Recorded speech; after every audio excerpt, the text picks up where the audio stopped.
Hello, beautiful people, and welcome back to the next takeover. This short video is all about art supplies.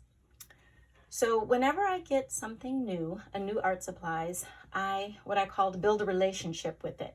I play with it and get to know it, create a color chart, do some markings. I just want to get to know it, what it really looks like outside the bottle, how thick it is, things like that.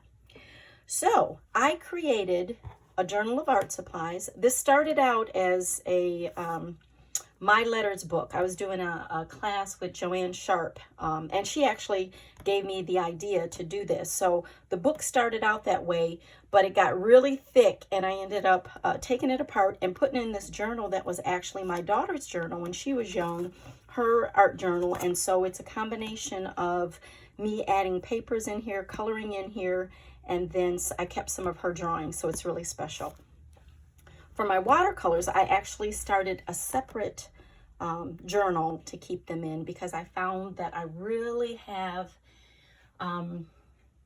heightened enthusiasm, that's what I'm going to call it, for purchasing watercolors. I got into homemade watercolors and also people that made their own watercolors as opposed to like a big manufacturer that made watercolors. So I started this little journal just for my watercolors. I had actually done some other artwork in here with a class before, and then I decided to turn it into just a record of my different watercolors, actually like pan watercolors that I purchased, or tube watercolors, and also pens and markers that are water soluble, because I use those as well for watercoloring, like Tombow markers. Those are one of my favorite markers that you can do a really nice watercolor technique.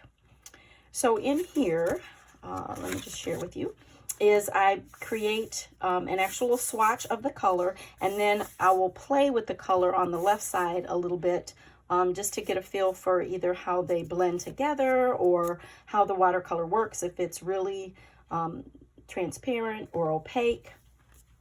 Here's a page where I recorded all of the watercolors that I created and the type of pigments that I use. And I tell you, when I created the watercolors, they were like really homemade watercolors. There's nothing complicated or difficult about about the watercolors that I made. I just followed a recipe. Actually, I have that in front for those of you that may be interested. I followed a recipe I found online that uses water, gum arabic powder, honey, and glycerin. And so I just followed that recipe, and the pigments I used were, I used some of Ken Oliver's pigments, I used some Color Art pigment, and I used some Jacquard pigment. So I had a variety of pigments that I just had in my stash once I found that recipe. And then I did buy a few more colors that I wanted so I could create my own homemade watercolors. So it's basically just swatching. And for many of the homemade watercolors that I purchased from people like on Etsy, a lot of them have this beautiful result when you put them on black. So I actually added a strip of black paper in the journal so that I could see what the color looked like when you painted on white and when you painted it on black, and see the result. So this is just a basic journal that I keep. So when I get ready to do a design or do a color a card, and I'm looking for a particular color combination or particular results, I can look at my watercolor journal to decide what watercolors I want to use. So now I'll share this with you, and let me say, please don't judge me. I know I have a lot of pages in here and I have a lot of supplies. I do not currently still have all the supplies, but I do document everything that I get. I've since actually pared down some of the supplies that I use and given them to like my local school district for their art program, or to some teachers that I know, because I no longer use it. I also started a craft box for the kids in my family so that when they come over, they can have some arts and crafts to play with. So what I've done is basically when I get a new black pen or I get a new color pen or metallic pen, then I want to record what it looks like. And so I'll also put it over black to see what the results is, because I do like a lot of metallic pens. I like pens with bling because I think they add nice detail to a design, or add texture like to clothing.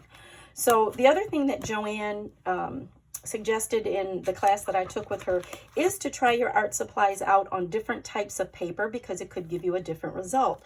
She gave examples of even doodling and creating over design paper with different types of pens or different types of inks. So these are the things that I keep in my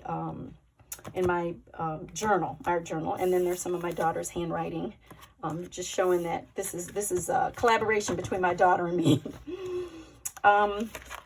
So here's one of my favorite pages, because since I do like bling, I tend to buy gold pens and gold paint whenever I see it, and then I forget about it and I'll buy another one. So I created this so I could look on this page when I got ready to use gold, or when I was tempted to buy anything, to see if I already had it, or if I really needed that other item that I wanted to purchase.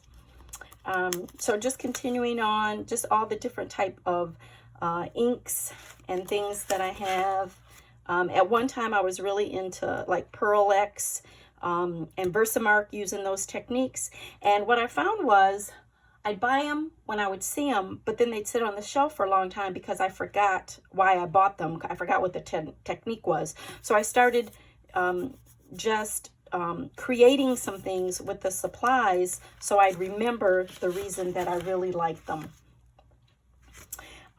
So I also, whenever I take a class and I learn different techniques, I will usually put the information in this journal. So this was a watercoloring class that I took, and then I have notes around it to remember what I did, because I do so many things. I don't always remember the techniques.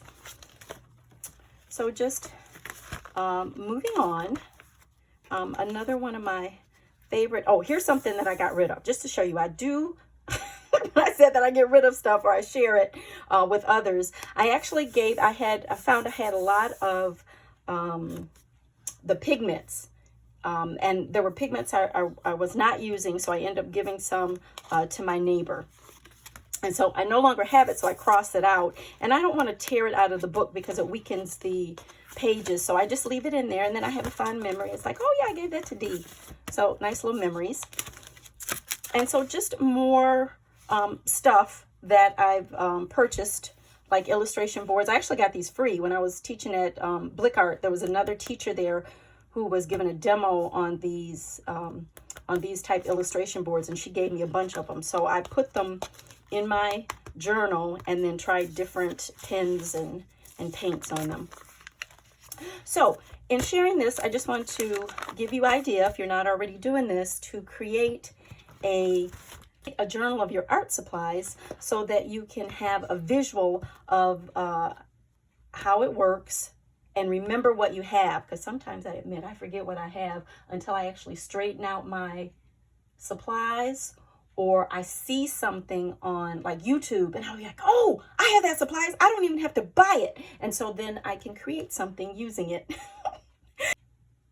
I hope that this little video has inspired you in some way, or given you some ideas on how to organize and keep track of your supplies. If you have any specific questions about what I've shared, please leave me comments below and I will respond. Thanks for watching, and I'll be back again to talk about art journaling. Take care and stay positive. Bye.